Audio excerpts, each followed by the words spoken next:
Communicating positive feedback.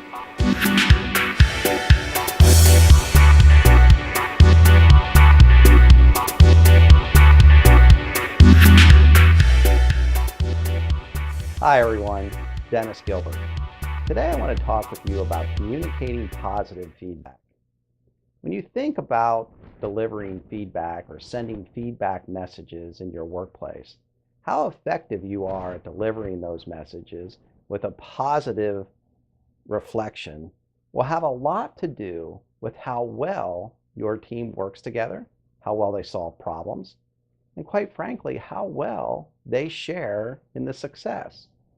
Of course, communicating in the workplace may involve sending messages up the ladder, down the ladder, and even peer-to-peer, spread horizontally throughout the organization.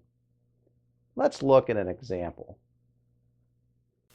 The project we finished last week took a lot longer than expected. Next time, I hope it doesn't take so long. I think the client was okay with it. This example, of course, starts out sort of okay, but as it progresses, it tends to not really send the kind of positive message that you would hope for. So let's look at another example. It felt so good to wrap up that project last week. I know we'll be able to do it faster next time. The client will love it. Of course, in this situation, the message is much more positive, much more motivational, and much more engaging.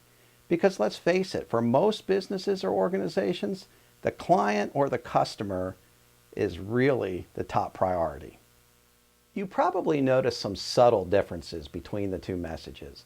While they weren't drastically different, there was much more of a positive spin on the second message.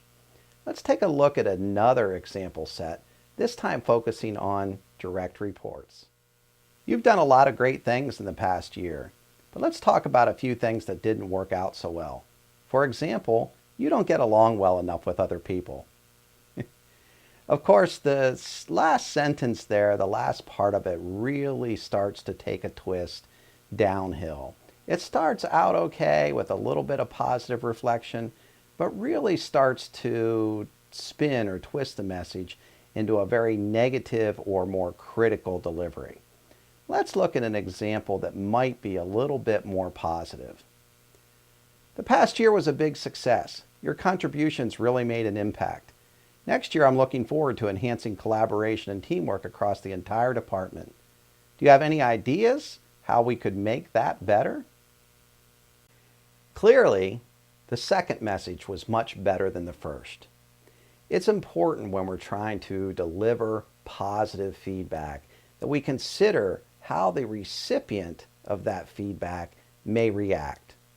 When we do this, it'll be much easier to think of ways to deliver the message, to keep the employee engaged, and to invite them, as in the case that we just looked at, to be a part of solving the problem and a part of the decision-making process that goes along with solving that problem.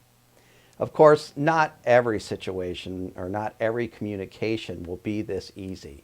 Some of them will be much more challenging. And sometimes we may ask the question, how do we manage that difficult employee?